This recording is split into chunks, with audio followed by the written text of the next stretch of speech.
cotton, it'll do. Alrighty, folks, it's another day in the neighborhood. Time for a podcast. As you can see, it's just me. I hope you wanted to see my sexy head. Nice and shiny today. Our good buddy Andrew was not feeling well today. I'm not entirely sure if he was able to get out and forage. That was the plan for both of us to go out today in our respective areas, myself in Oregon and him in Georgia, to kind of see what's out there and play around with what we got going on as far as spring growth. So we'll see what we get. I myself, I didn't find anything worth looking at.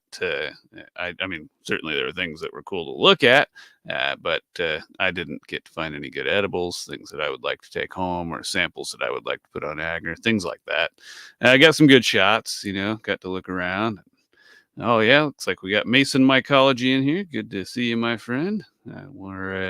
It's just me today, so feel free to BS with me if you like. I'll be kind of playing around, answering questions, talking about where we're going and what we're doing, and what in the heck I've been up to.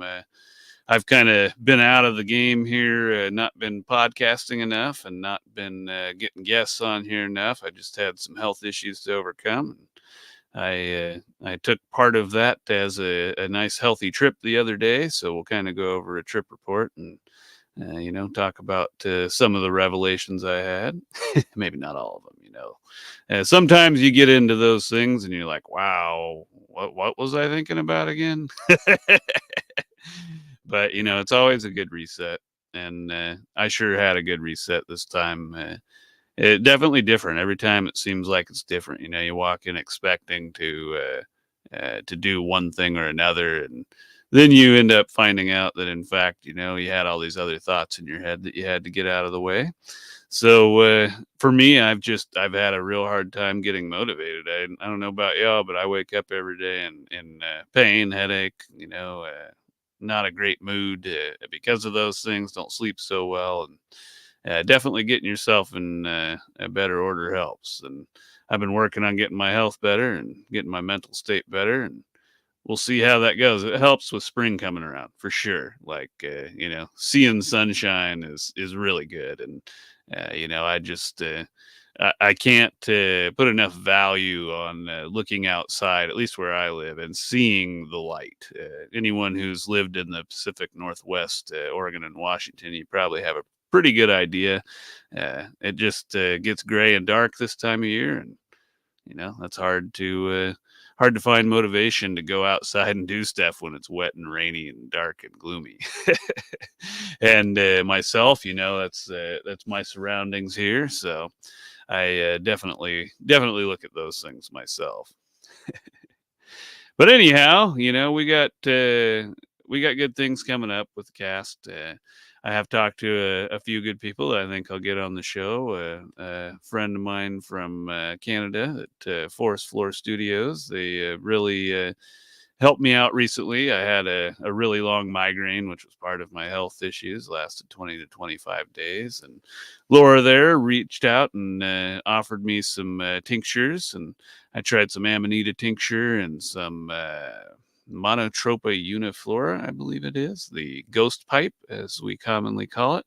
Both are tinctures that she made and sells up there, and sent them out to me at no charge, just out of the goodness of her heart. And I'm glad to really try them out, and I have had some pretty good results so far. And I'd like to see where it goes. I tried the Amanita for a week now. I took it twice a day, and definitely at night I really like it. Helps me sleep. Kind of gives me dreams back. I don't know, how many of you dream or don't dream. Like I don't seem to dream most of the time. I've always attributed it to my cannabis use, and like if I stop smoking cannabis, then all of a sudden I have all these vivid, wacky dreams, and it's kind of like I don't know, a slow entry to that. It gave me more dreams, but not so much to the point where I was like, wow, this is odd for me. I think what it really did is it put me into a deeper state of sleep. which is what I need. I don't know about you guys, but I can't sleep through the damn night for shit. I'll wake up 2 or 3 times whether I got to go to the restroom or not. Just for some reason. But this way, I definitely only wake up about once a night, and it seems like I get probably at least 5 or 6 straight hours of sleep, which is pretty good for me. I don't know. I've got all kinds of problems from working construction and working hard as an individual just in life, just to keep things going here at the farm or at my house before this. And, there's a lot of work that goes into maintaining any sort of place when you're on your own. But anyhow, so we hope to get Laura in here, and we'll chat with her. Hopefully, she's real fun to talk to so far. And I'm working on some other folks. A friend of mine, Sam, that I met up at Fungi Fest there at the Olympic Peninsula Fungi Fest specifically. Uh, he makes myco goods or myco materials, and I hope to have him on here soon and see what projects he's working on and what they're building out of mycelium these days, and what some of the things that we don't necessarily see in our community. I think he's got his hand in, and he's doing some really awesome stuff. I've just seen some really cool posts of late. They had this great big spherical thing that was made from mycelium. It was a perfect sphere, and it looked dense and perfect. I think I said perfect enough there. But anyhow, he and his team or his friends, whomever is doing that, have really come a long way, because the myco materials, they grow in pretty solid, but getting really defined specific shapes has seemed to be kind of hit or miss with what I've seen in the past. So that's pretty cool. I look forward to seeing what he has to say on that and what they're doing with myco materials and what we can see in the future for that. It's pretty interesting seeing what's out there that's outside of our purview. We often come to the community seeking medicine and seeking healing, and end up finding that there's so much more. And I really enjoy it. It's really fun to meet the different kinds of people, and just find the intelligent folks that are down to earth and really let us know what we're missing out on. And so this podcast for me is kind of a good example of that. I like to get folks on here, learn about who they are and what they do, and just expand my knowledge there. And I encourage you all to do the same. Perhaps one day we'll get you on here as a guest, right? Now, who else do we have in the works? Let's see. Who else have I talked to? I don't know. I mean, need suggestions from you folks. I mean, there's lots of really popular folks in the myco community I could ask, but the reality is that this show is not so much, who's popular, can we bring you on? It's who's good people, who are folks that I want to sit down and talk to and just bullshit with. Who can I hold a conversation with that I don't feel like they're forcing, and so far we've had just really good results. Everybody that's been on has been a friend or has been once or twice removed, and so they have a reasonable feeling they can come on and be calm and accepted, and not be too intimidated with just chatting on a live video or on a recorded video, because these days it's real easy to say the wrong thing and get your ass canceled. I try not to do that, but it's easy to do when you're being yourself these days. We all have opinions people don't like, and people have opinions we don't like. So what can you do? What can you say? So let's talk about what I did today. Hi there, Jessica. Nice to see you. We went out today, my dad and I, and my little buddy Beagle, Buddy the let's see, what do I call it? Buddy Beaglesworth, the Beagle Butt. There we go. His full title. We went out foraging looking for truffles. I've never actually successfully found truffles myself, and unfortunately have not found folks around here to help me find them. I know there's quite a few, and I just have not lined up with those folks to learn. But my little beagle, he has been trained by me to find whatever the heck I can let him smell.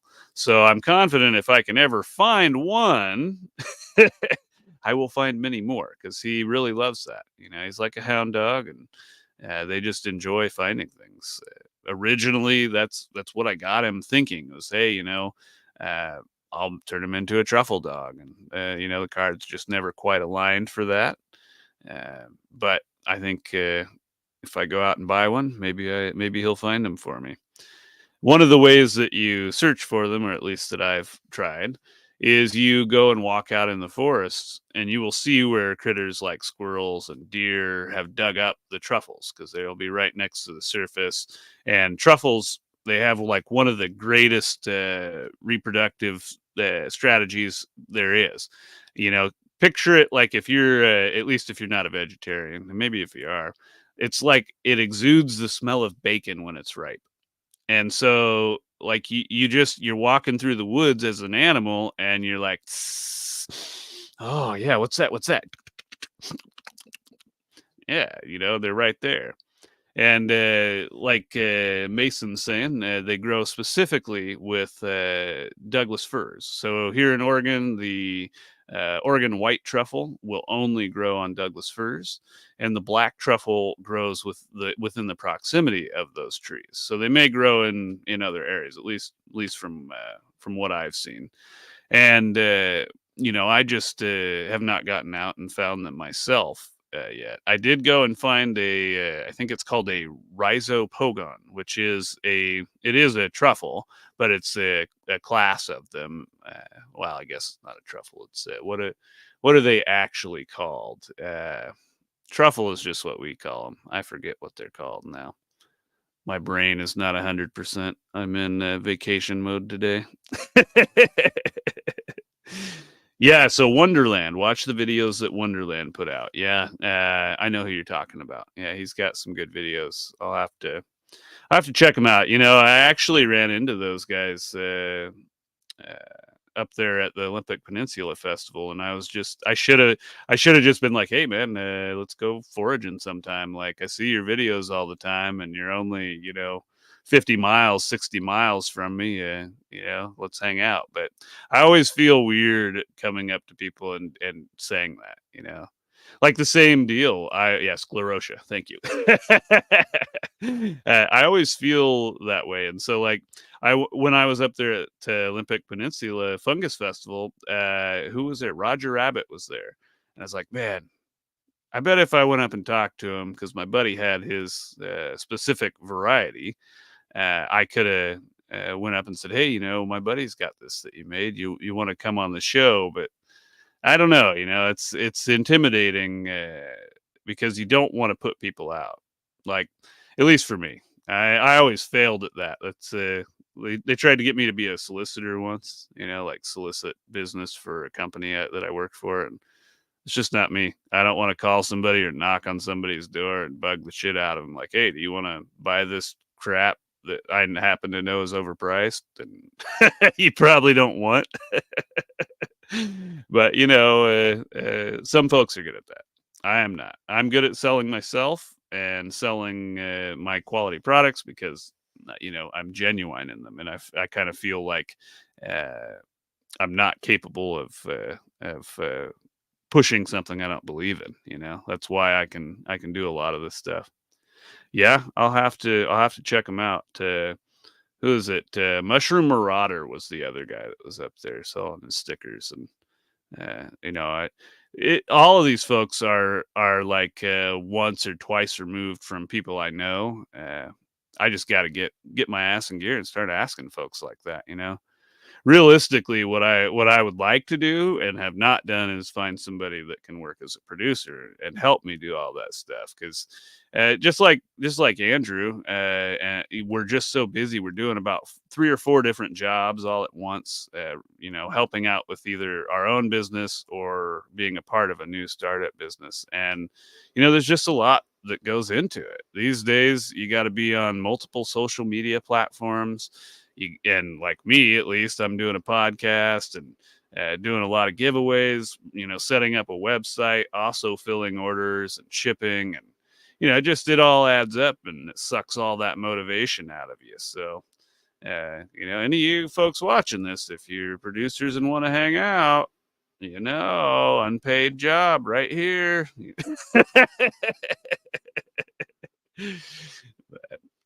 So let's get to this trip report. I don't know what goes into a trip report for most folks because I haven't watched them, honestly. I experience things a little bit differently, I'd say.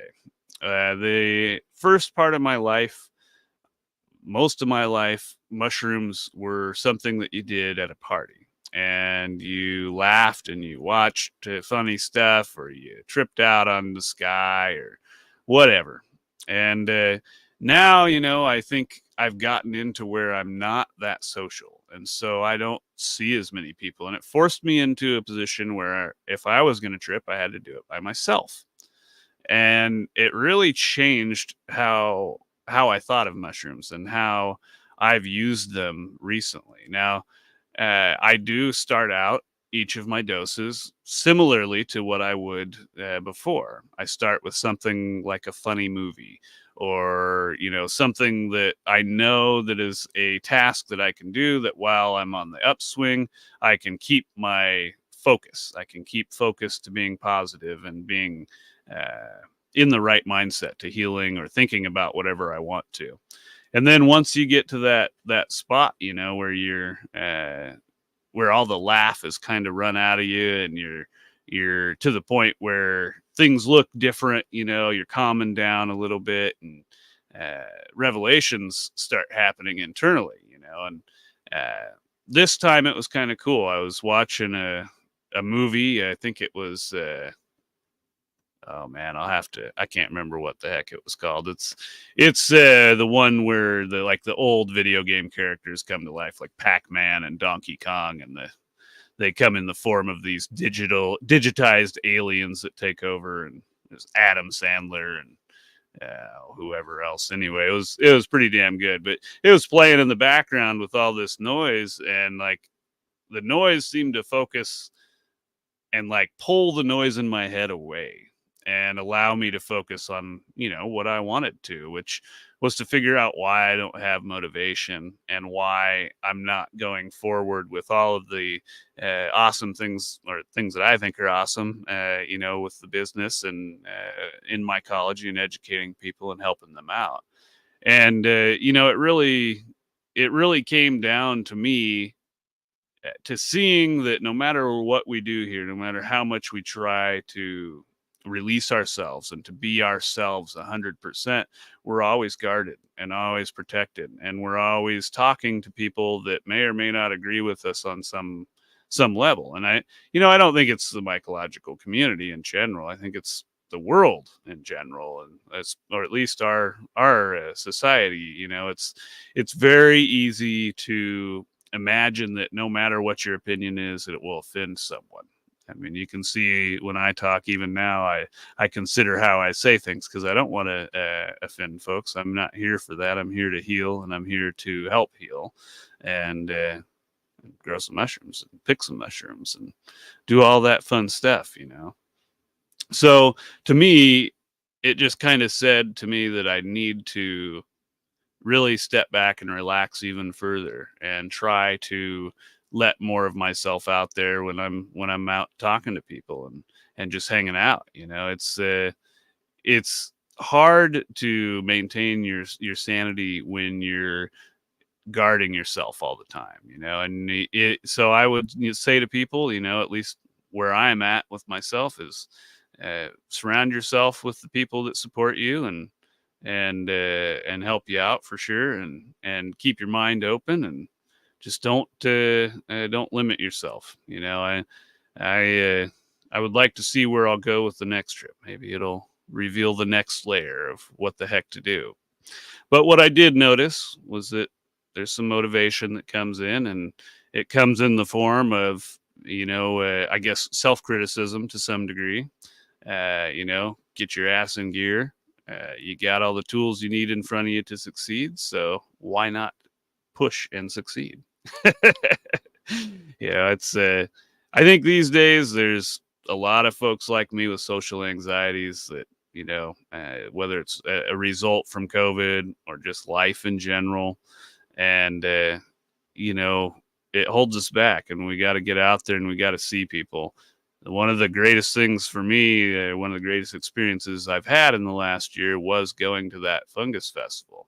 I had a lot of anxiety about traveling, what was it? I think 5, 6 hour drive north, took my trailer and, took all my gear and plates and just wasn't sure how it would be, if I'd be well received or not. Cause certainly in social media, you can get a poor idea of how people will react to you as a vendor or, just as somebody putting information out there. But when you get in person, it's a totally different world. The idea of the community is real. The people there are there to help. They don't criticize. If they have questions, it's not like, hey, you're a dumbass because you did XYZ and this isn't the way to do it. They're like, oh, hey, that's cool. What do you got going on here? What's your thoughts with that? And they walk through how their process, and it's a better way, in my opinion, to learn and to interact with people because you not only get the hands-on experience, but you get that personal touch where you're not staring at a screen typing words, and there are people looking at you smiling, and it brings a different element to the conversations we have. And so for me, the goal is to get out to more of these things. And I'll probably have to miss my favorite time of year, hunting season, at least the weekends, to do it. But hey, whatever. I've never missed a hunting season, that's for sure. So I'll still be going out. That is something I pride myself on since birth, since before birth. When I was in the womb, I was out there hunting. That's right. Never have I missed a year. If I could hunt year round, I would. Not because I enjoy harming animals necessarily. I'm an excellent shot. They never see it coming. They just out, but because that's part of who I am. Again, much like everything else, we got to do what we love, and that is something that I love more than anything else is getting out, enjoying time with my brothers, my dad, my nephews, my friends, my brothers from other mothers, and maybe one day I'll even get some sisters from another mister that come out. But so far we haven't found a lot of them to go out that like to get their hands dirty and play in the woods quite the same way as I do. One day, we do like to camp. Yeah. But anyhow, I really think that this trip kind of set me on the right path. I wouldn't say that it was a magic key that's going to unlock everything I have to do to succeed. I got to do a lot of that on my own. And it's like any other medicine. It's one dose, one step to the right direction, and definitely I'm ready to see where the next one goes. I'm uh, I'm looking forward to making more progress and hopefully finding more motivation. Well, what would you folks like to see in the future? Like, do you enjoy the content that we put out? Do you enjoy, just the random BS? That's what I like. I don't know. I've seen a lot of these Myco podcasts, and I've seen a lot of other podcasts out, and there's some really good education out there on them. But it seems like most of them are education, and although I like that, and I would like to get more stuff out there, we got lots of channels for that. I put out lots of educational material. Andrew does as well, and this is kind of more like a, hey, we need to relax and just kind of talk and get to know one another and see that we're real people. Like a lot of these folks that are legends in the community, big heads in the community. I've talked to them, and they're just like everybody else. And got problems. They're not rich from this. Some of them are certainly, but a lot of them, they just are making ends meet. They're just trying to keep the bills paid. And it may look like success is very rewarding, but for a lot of us, like myself and a lot of the folks that I interact with, we're just barely scraping by too, and we're just out here trying to do our everyday and heal and get our stuff out there. Our pride and joy, get our products out there. Mine, of course, is agar. If you throw them, they make good frisbees, but otherwise, a lot of folks outside our community have no idea what it is. You got to call it a petri dish. Even then, it's hard to know. But there's just a lot of aspects to our community, and I really enjoy that it's expanding and that we're getting some new folks in and some new energy.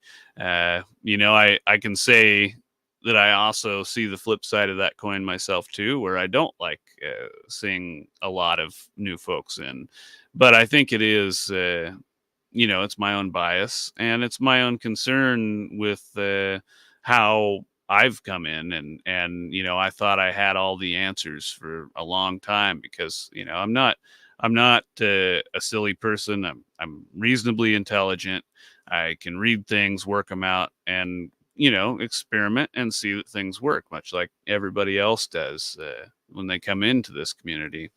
But I think that there's a period of time where you just have this level of knowledge that vastly outweighs your experience level, and it feels like you have all the answers, and you can go out and do all of these things because you've had success with those methods. And so there's a lot of absolutes that get thrown out, like, hey, this is how it works, this is working, this is great. And I think that once you've done those methods a few times, you really hone down what does work and what folks will commonly look at and say, hey, that's something you should avoid doing. And so it's easy to have an influx of folks starting businesses that um, have great intention, great knowledge, great skill, but they haven't had the experience of running into certain problems. And it can really it can muddy things up for them and make it hard for their businesses to survive. And you end up with folks that may get a product that doesn't pan out as expected. And so it muddies the waters. And I just encourage folks to constantly be humble and talk to other folks that do sell the things they sell or produce the things they produce, and just constantly learn. There's things to be learned from all levels of experience and skills too. Like, I'll tell you right away, one of the biggest reasons I did well in management was because I knew the key wasn't that I had all the answers or that my other manager friends had the answers. It was that the guys on the floor working the machines, dumping the sugar into the hopper, doing the hard work, they had the knowledge, they had the innovations. If you just simply listen to them and see what they think is going to work, then it's a significant advantage. And there's a lot of folks that just simply wouldn't do that because their ego wouldn't let them. They would say, well, why would this person making $10 an hour know more than me? I make $50 an hour and I went to school for this. It's like, well, because you went to school for it. You learned stuff out of a book that was a generalized experience on how this thing works, and the folks that are actually down there doing the work and learning how to function, doing these processes, they're going to see the little details that can make your operation or make your process, you know, 10 times better. And even if it's not 10 times better, it might be 1% better. You get 10 or 20 of those things, little things added up that make your system more efficient or your process more efficient, and you're ahead of the game, you know? And there's definitely folks out there that have a much larger scale than a lot of the folks that we see in social media anyway. And so you can really kind of talk to these folks and see how to scale up and do more, like myself, for instance. I do quite a bit of agar, but I'm limited by how much equipment I have, how much space I have, and the time in which my process takes. Everything that I can add into that to lessen the time, it really gains me an advantage. Like one thing that saved me a ton of time, and honestly, I have no idea why I didn't think of it before, was just having bottles prepped, cleaned and dry, ready to go, and the day before you want to work, you mix up all your agar, or you do it days in advance, and you have a big bag of it, and you just, you fill up those bottles with the agar. It's dry in there, and they're ready to go the next morning. You just throw your water in there, throw them on the magnetic spinner, put them in the microwave, put them on the stove, whatever you do, and it took 2 hours off my day. Not only does that give me more time in the day, but it cuts 2 hours off of my cost, because you got to include labor. You got to pay yourself. You're valuable. You get an hourly wage at your job, whatever job you have. So you should consider that at least, what you pay yourself when you work. So that drops costs across the board, helps me sell more and produce more at the same time. So it just you just got to look at those little things and try and find the improvements, and you just never know where they're going to come from. I've talked to folks that were asking me questions, and uh, I'll get great ideas. I'll just go off on some little tangent and be like, oh yeah, well, here's your answer, but your answer led me to this, and awesome. As a result, here you go, have this plate. Yeah, heck, the other day, there was a person on Instagram that had just these killer looking plates. And they were very similar to what I do with the radioactive, where they're a series of mixed colors and in patterns. But he had this really cool pattern, and a lot of people might look at it and say, "Oh man, you're doing what I do, and copycat or this or that." But I saw innovation, and I saw something more. I saw, somebody doing what I had done that other folks have criticized in the past. And it made me feel good, because it made me feel like I had made some sort of step towards normalizing that. And it was really awesome. I said, hey, great job. I really enjoy how you do that. Here's an experiment I did trying to replicate what you did, because I, in fact, can't do it. And through that process, I talked to this person and became friends, and we both gave each other really good knowledge. And he had told me how he had done that, and said, hey, all you got to do is buy this little silicone cup, and it's got these little dividers in it, and you do whatever. It's really cool. And I was like, awesome, and he's asking me, well, how do you get those great vivid colors? And I said, well, here's a link to the color, and I really think that we need to do more of that. I know that there's a fair amount of people that collaborate and that probably do share information like that as vendors, but my experience has not been that. My experience has been, you know, oh, you don't do it this way? I'm better than you. And that's what I get. I glean my information from watching other people's videos and learning what I can and talking to folks on the ground that are doing the work like I have been and everyone else has. It's we're all part of this community.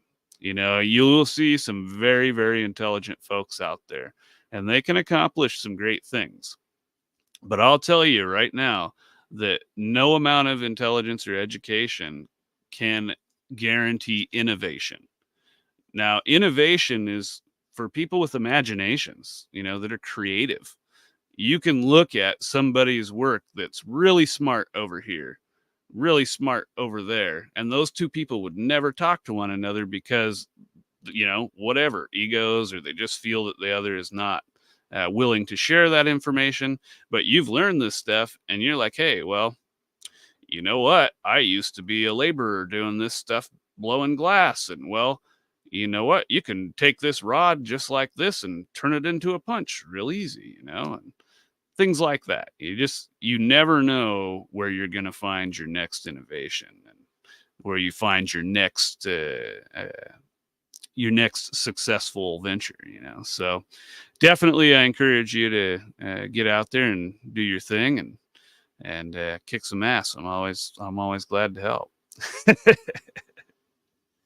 All right, so we probably won't have a super long podcast today, unfortunately, with Andrew being sick.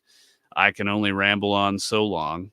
I'm sure I could talk about random shit forever and ever, but what I really want to get across is we're going to get our podcast in order here, and we're going to get to doing some more shows. And I hope that you folks that are watching today and tomorrow and the next day that you suggest what you'd like to see, and if you like the content that you see, it's good to get feedback, positive or not. It gives me a direction to go. So hopefully we'll get to kicking ass and taking names ourselves, and maybe I'll even talk my brother from another mother, Ryan the Moose, into coming on here. He's been considering going into genetics, and he was once before. He was a good buddy of mine, and we did business together with Musilium Genetics, and hopefully we'll get that going again. But right now he's into doing some real cool stuff with freeze drying candy and playing around there, and so we'll see. We'll get him on as well, and maybe we'll get all them crazy country boys together, and we'll do the good old fashioned yeehaw and yippee motherfucking skippy, bro. Anyhow, hope you enjoyed the show. The folks that tuned in, Mason, Jessica, Steve, appreciate you folks. Anybody else who's come on, we'll try and keep this as a regular thing and quit playing around with missing weekends, right? Maybe we'll even do some random stuff during the week, let you see what kind of fun we're having. Been burning stumps this week out at the farm. I think I'd like to go and get some tannerite and take my rifle out and blow the stumps out of the ground. And maybe we'll go ahead and throw some of those videos up too. Let me know if you think that'd be interesting. All right, folks. You have a wonderful weekend. Have a good night for those of you on the East Coast, and good afternoon or evening for those of you here. Much love. Adios.